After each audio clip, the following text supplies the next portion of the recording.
Hey, this is Matt once again. Welcome back to another review. And this once again another request for my good friend Efree, who sent in a paid request for me to review a couple of these Tino Lorber Blu-rays I recently got. Thank you so much for that.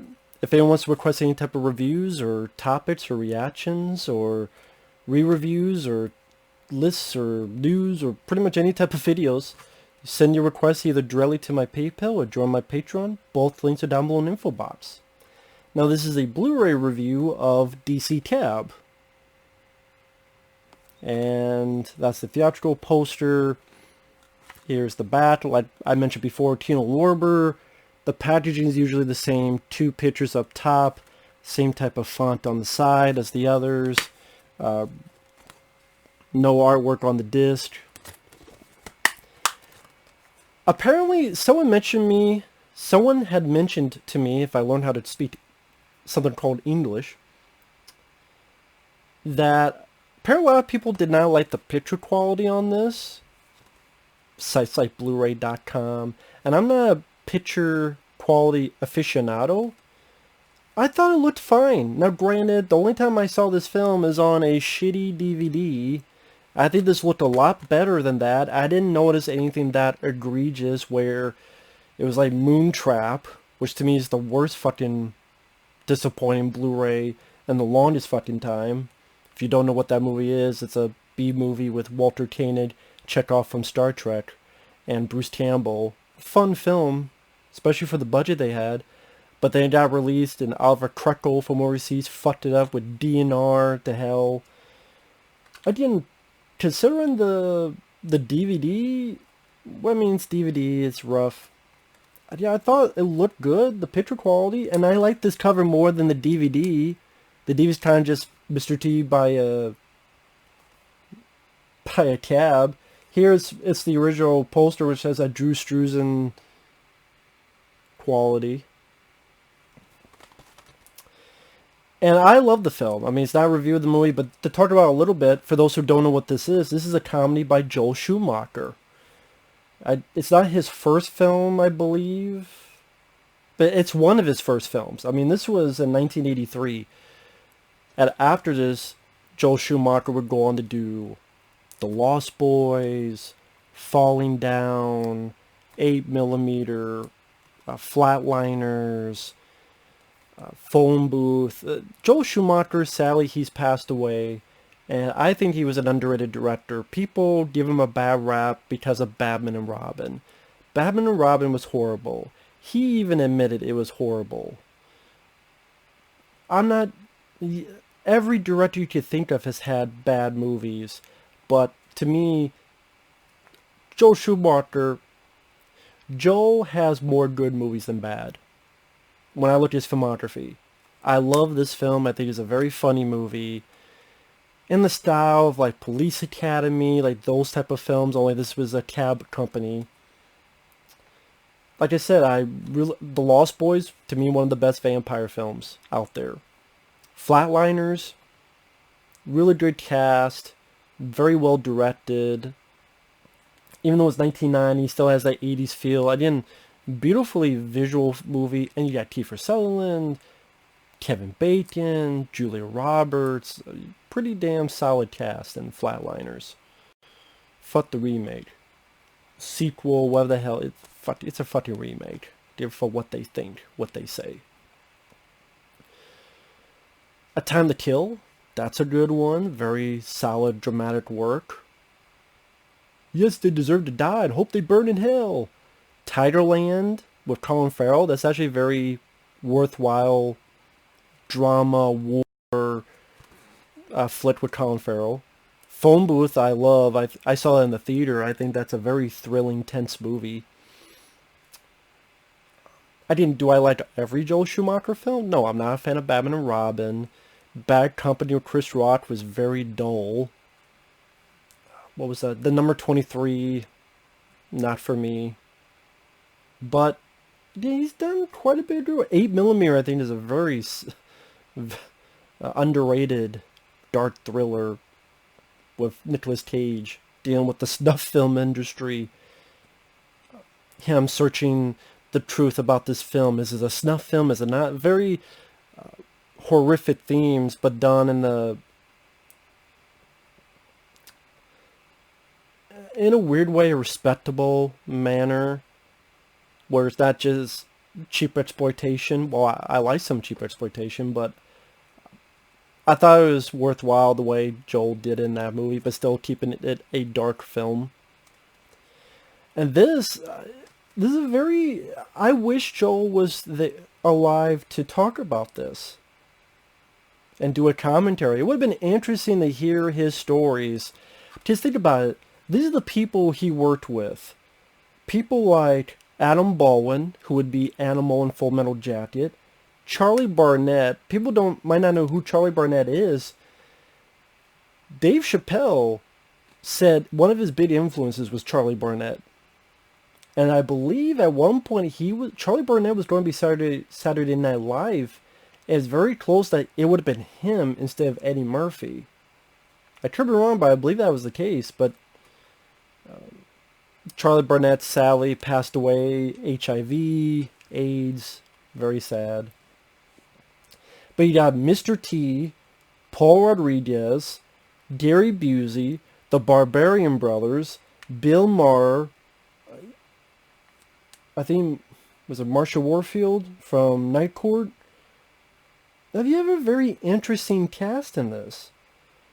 I mean, director of photography is Dean Cundy. That's the guy who worked with a lot of times on John Carpenter films, like The Thing.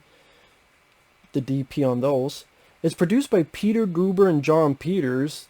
Those are guys that helped produce films like Batman from '89. It's crazy. And then the script...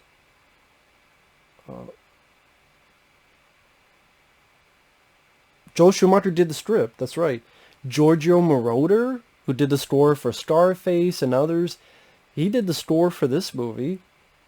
So you have some pretty solid talent in this. And yes, it doesn't really have a plot. I looked at this as a series of fun misadventures with this group of characters. It's almost as if you had a TV show and you put them all into a movie. Like a 6-7 episode TV show. You pick the best bits you put into the film. And it's R-rated, which is interesting because Mr. T was very family friendly with the kids at this point. And that's what some critics got mad, that if you took away those, it would have been a fine kids film. But I actually I like that it's this amalgamation of these characters, but it's R-rated. And Gary Busey is nutso in this. Bruce Lee's not dead. They're just going to bring him back when the economy gets better. That's why we haven't seen Bruce Lee yet. But as for the features, there's radio spots, a trailer, and a commentary. The trailers, you have DC Cab, this film I've heard of called Moving Violations, Bustin' Loose with Richard Pryor, and My Bodyguard with Adam Baldwin. Now, the commentary, you have filmmaker historian Daniel Kramer and film critic Scott Tafoya. This is not a bad commentary, because at least they do seem like fans of the film. They're in the same room. They're actually talking about the movie. It's not talking about something for 40 minutes and, oh yeah, back to DC Cab. You know, they're talking about the people who made the film. Joel Schumacher, he was an artist and he lost his mind to drugs and alcohol, but then he composed himself and then he started directing, which I never knew that. The original title for this was Capital Cab. At one point you could buy the original script at this bookstore for like $250. I forget if he said what store it was. Charlie Barnett, you know, they talked about each of the actors, like Adam Baldwin. Apparently later on he got in trouble because he was an uber conservative in Gamergate. And sadly, they don't have a lot of facts on the film. I guess because no one's really talked about the making of this, so that sucks. That, you know, you get these two guys, you're hoping that they have a lot of juicy info about the making of the movie. They really don't. But it works as, you know, these guys seem like a fan of the movie. They're a fan of the film. They don't downplay or downvote or talk shit about the film. There are times where they're laughing, just like I'm laughing, and like I said, it's worth at least one listen to. I don't know if you'll listen to it again, but of these ones I've been talking about, I would say it's one of the better commentaries of this list of Blu-rays.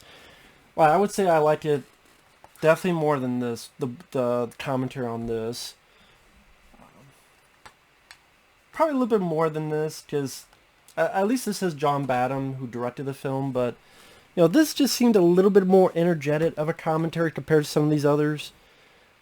But yeah, my only critique is I wish there was more info about the film. Like, they're talking about, again, the people who made the film, and they're talking about stuff on screen, which is nice, and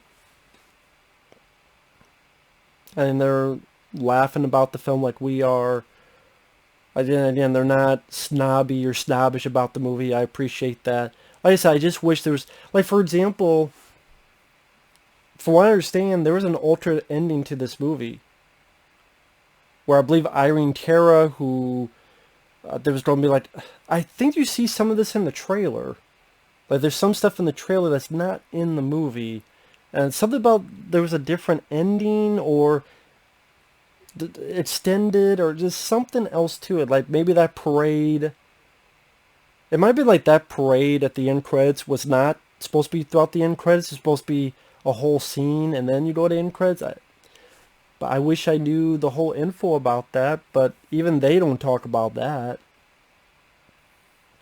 So,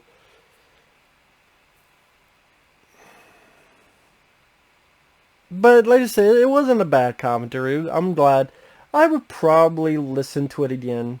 Not for a while, but I'd be willing to listen to it again. It was, again, decently fun. Just sadly, now I info that really comes to mind as I'm doing this. So, with that said, if you like the film, I think the picture quality looked nice. I don't see what the problem is. Again, I'm sure more aficionado of the picture PQ wise would say better. But yeah. And I'm glad it's finally got a Blu-ray. Just, I've enjoyed it ever since I was a kid. And yeah, I watched it with the commentary. I will probably rewatch it soon without the commentary. So with that said, thanks for watching, take care, and we will see you guys later. Bye-bye.